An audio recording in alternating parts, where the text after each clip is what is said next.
Oh, Night moves. one more thing, and then we'll bring Spencer up. You were telling me a story from camp, and then you started crying while you were telling the story. And I was telling a story at the Memorial Day barbecue where I could not, and I don't think I was that drunk. I'm sure there's some chemical involved. I'm sure I had enough liquor in me that maybe if I was dead sober, this wouldn't happen. But I could not tell this story without crying. I was trying. I was talking to two guys, Chris McKenna and Tom Kaufman, I think. And I was like very incentivized to not fucking like be crying while I was telling this dumb story, and I couldn't get through the story. And then that was happening to you at dinner tonight, or actually, well, it was happening because you were telling about how it happened to you at camp. What was the story that you? Oh, it was about the swings in Montreal. In Montreal, there's this artist that put up these swings in the middle of like a central area, and they're lit at the bottom, and when you swing on them, they play music. And when the artist installed this piece, he was just thinking it would be this beautiful thing from far away. You see lights swinging back and forth, kind of like the light posts outside of LACMA. But I wonder if I'll cry again. We'll see. That's what I want to. So there are all these swings, and are like 50 different swings. What he didn't anticipate was that people on the swings like started interacting with strangers and started working together to like make music on the swings, because they all make different songs. So they would say like, no, you go this way, you go that way. And there was a picture of like a man and his daughters, and he's like holding the swings and they're all moving together. And this woman was explaining this as part of her presentation, and I was just weeping, and then I cried at dinner, and I guess I'm all out. So it was just very like crept up on me and how moved I was by that idea. Are those things like sponges? Can you squeeze them? Do you have like 3 times to tell that story? I did when we were on the road. That guy told me the story about his fiance, and I found that when I was telling the story, I couldn't do it without crying backstage. And so that night on the road, I can't remember what city we were in, but I tried it, and again I think I cried on stage, right? Because it was like, yeah. But and then at the Memorial Day barbecue, I started recounting how we went to Nascar, and because we got invited there. It was the year I got fired. It was right before we got fired. The head of Sony is like a NASCAR enthusiast, or they sponsor a car. Sony sponsors a car, maybe, and we went to this NASCAR thing in Tacoma. It's a subway thing, right? Whatever. And this woman that came to meet us, who was like the head of Sony's assistant, she sounded like what's that? Gloria Steinem. The Jeanette from the Ghostbusters secretary, Annie Potts character. Like, was it Janine? Janine, which is how I imagine Gloria Steinem. She had that. She was like that. Archetypically like Jersey, and she was like 3.5 feet tall, and she had like, I remember I was having horn rim glasses with chains, and like was very attired in a very urban chic way, but greeted us at the arena and was like you are gonna love NASCAR. It's a delight.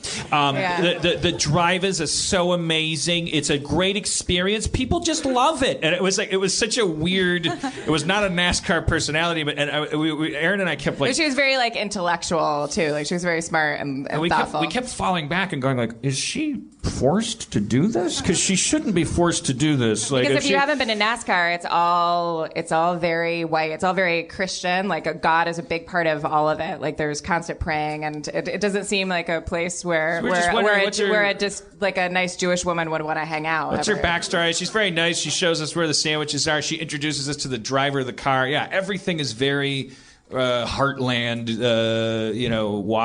waspy. Is it in California here? Yeah. So the Pomona Speedway, probly, right? Yeah. The Fontana, rather. Fontana, yeah. So at a certain point, I go, I'm going to broach it. I'm going to go, so whatever her name was, how does, and I, in that space she goes, how does a New Jersey Jewish girl end up being a blah blah blah? Like she like summed up the whole thing, and so it took the whole burden of it off of we're like yeah. What is this action figure doing in this playset? And she goes, well, and she starts to she recounts the story. It has a real answer, and the answer is that when she was a kid, her dad. You're gonna cry. Her dad was really into cars, and she would sit with him and fix cars with him, and then he died, and then she explained that. It was fucking amazing, and I can't say it without crying because I don't know. It's just stories like that aren't sponges that you can that you can wring out. Like you can say 3 times and all the tears are gone. There's certain stories that you might get better at telling and eliminate the parts that are potent. Yeah, I could maybe steer around that with my jet ski, like set waypoints, Grand Theft Auto waypoints that I know will avoid combat with my emotions. But it's weirder to me that there's like a point in there where it's an uncontrollable emotional response to something it's not random because there's an emotional component to that story. A father died and all this stuff, but something is happening to me. Because Aaron said, someone told me you're telling the story, you couldn't stop crying, and you try. It's just like, I thought we agreed that story was funny. Like it was just kind of a funny thing. That makes you sound like the worst. Oh no, I'm sorry. In the world. I don't know. No, we both agreed it was touching, but I'm saying that you were surprised because it wasn't like we were bawling that day. Yeah, at the time it was like kind of a not laughing at her in any way, but laughing at a like, oh, this is such a seemingly like really touching, like obvious, like on the nose, like story. For me, like father and son, mother daughter stories in movies, like those always get me. Like Frozen's a good movie. It's not a great Disney movie. Like I'm a sucker for Disney films. Like I Frozen, it's not great, but like still like there's songs when there's moments in it where like sisters or like family stuff. I'll just start crying. I'm a pushover for that kind of shit. You gotta let it go, Jeff. Let it go. I'm scared to watch young male friendships get me. Sandlot and Stand By Me, like little boys that are friends. Like I just want to watch those. I just want to watch them. I'm gonna get you a white van for Christmas. I want you to live your. Can you get me a big baseball mitt decal for the side? With free beneath it. I don't know. I want to attract the right kind of boys. The ones that like baseball. There are certain scenes in certain movies that are absolutely meaningless to other people. If I describe a certain scene, I will start crying, and I've done it a million times. I cannot like. There's certain things that affect you, and I'm a crier. I think we've discussed this. I mean, you could cry. You could fake cry on cue. People couldn't tell the difference. So I can't fake cry on cue. I can't just like produce a tear without like actually like going through something. But I can cry on camera. Right. It's embarrassing because one time I did a pilot. Oh dear. I did a pilot, and it was 2 doctors, and I cried on scene. And the director walked up and he goes, "Okay, Jeff, that's a little bit much." It's like, all right. I didn't have to cry in that scene, did I? It didn't say any cries. I just started crying in the scene. That little boy doesn't retrain his brain. He'll be dyslexic until 6th grade. No, it was like, what time is it again? It was like it was meaningless scene. I just thought I'd really get an Emmy in that pilot that never aired. When I was in the 5th grade, I was in a Christmas play, and at a certain point, the chorus came out with these big plastic lollipops, and we're supposed to be dancing with the lollipops.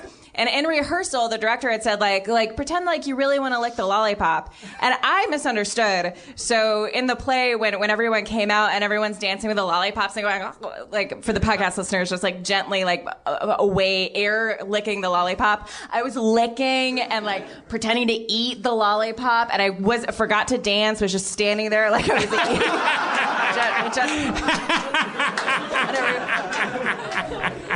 Yeah. And to get notes after a one-time production of a show. They're just worried you're going out into the world. They're not even worried about next week's show. The show is closed. Here's personality notes. Aaron McGathy, the world is full of scissors, so we need to talk to you about your behavior on stage tonight. I can't watch that Michael Keaton's My Life, fucking when the dad starts shaving him. Look it up. When the dad starts shaving him. Yeah. Michael Keaton in My Life plays a terminally ill man who's Nicole Kidman is pregnant, and he's making taping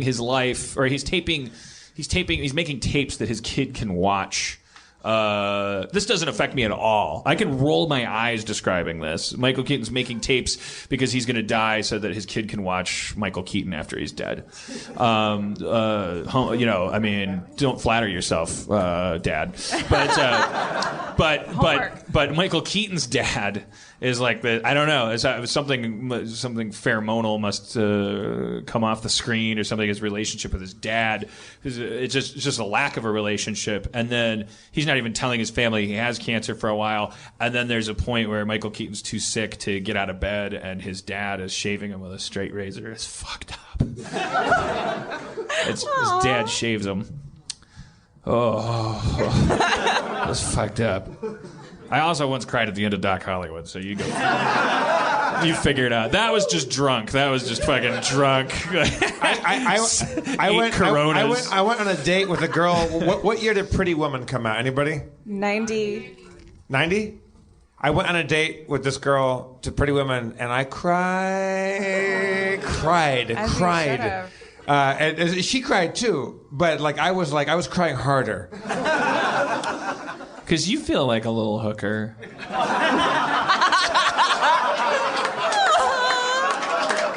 You want to. I haven't seen the movie. You go back and I had a no kissing rule, but I found out that you have to break that rule sometime. I haven't seen it. Oh, Billy Elliot. Remember the film Billy Elliot? I also haven't seen Billy Elliot.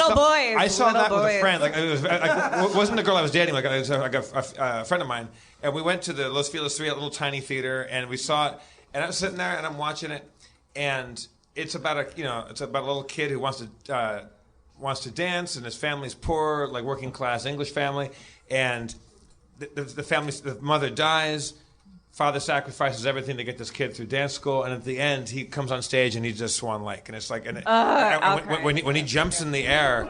When he jumps, spoilers, everybody, if you haven't seen Billy Elliot, 30 years ago, he comes out and he's an adult. And what they don't do in that movie is make a big thing about him possibly being gay. They don't make a big thing about, well, you're gay, son. They don't do that. They're like, you want to dance, and I'm a coal miner, or whatever he's mining. I can't afford your lifestyle. I can't send you to classes. I can't do that.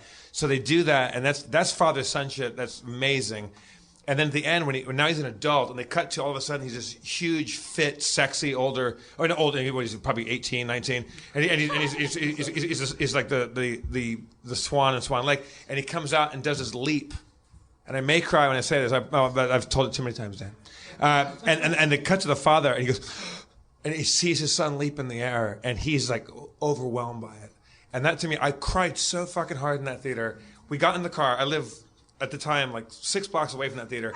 I had to pull over because I was driving and I couldn't. You were watching in your car? No, I cried in the theater. And you're still crying. I was embarrassed. I mean, I was not embarrassed about crying. I was not embarrassed about it. I was afraid of affecting other people's movie going experience because I was sobbing, and so I was trying to muffle. I broke down, and then we made it to the car.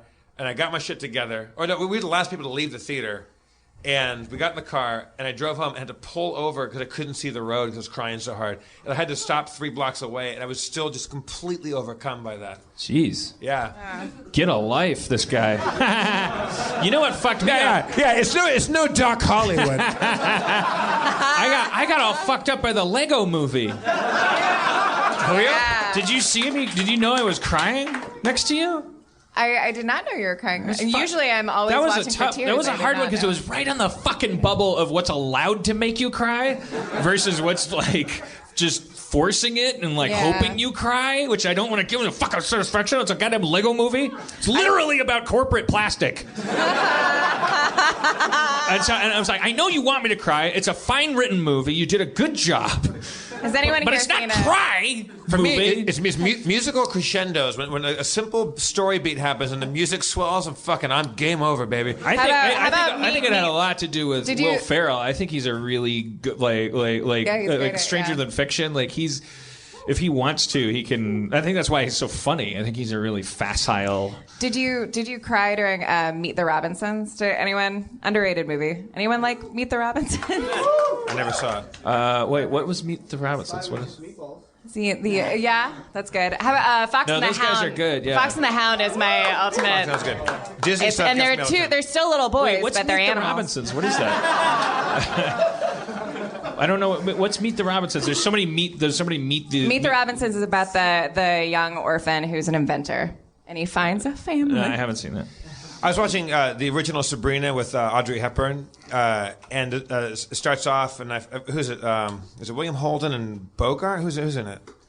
Nobody knows her. But it started off like these rich people partying, and they pan out outside the party, and they go up this tree, and there's this the chauffeur's daughter from this rich family, this rich New York family.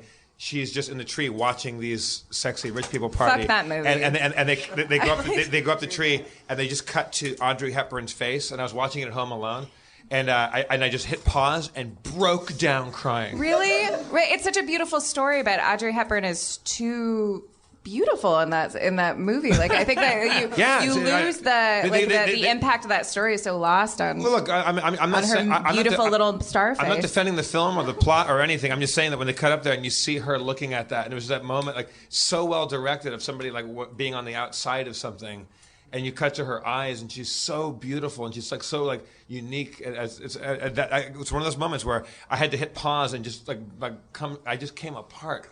But I do that a lot, so that's not really saying a whole lot. Are you saying you were just crying at her beauty? No, not her physical beauty. There was just that moment. How are you not weeping right now? I'm sitting. No, there's moments like Katharine Hepburn. What's the fucking movie? Holiday or some shit? Was it her and? Not Robin Holiday. There's one. It's her and. What's the one with Cary Grant? Is it Cary Grant? Fuck, now I can't think of who it is. It's called Fart Noodles. He's kind of like a socialist anarchist. Like he should marry the rich heiress, but he wants to go away and be like do his own thing and not become a capitalist. Huh? At any point, there's Katharine Hepburn. Katharine Hepburn turns she's the not sexy sister, although Katharine Hepburn's like gorgeous, and she wants the guy, and the guy leaves. And the door opens, and she sees him, and she turns to the camera, and Katharine Hepburn has the ability to always look like she's about to like cry or say something amazing, and she just turns to camera. It's one of those moments where somebody tweet me or put it on some sort of forum, tell me all the details about that. There's a moment where cinema, like the director, the actors, the script, all comes together, and somebody just turning the camera and the way it's lit and the way it's shot, like it just hit you like a fucking lightning bolt, and that's my favorite stuff in the world. And the times that's what happened in Doc Hollywood. You gotta watch it. Oh, you know who I always call Doc Hollywood. Yeah. Glory gets me too. Glory. Yeah, Glory had a shelf life for getting. I think Glory got me in high school, and then I started to go like, "Fuck, these poor people are all just dying for rich people." And anyway, I was just angry watching it. But Monuments Men, I started crying because Hitler lost all his paintings. I've been wanting to say that for 15 minutes. I thought that was that funny.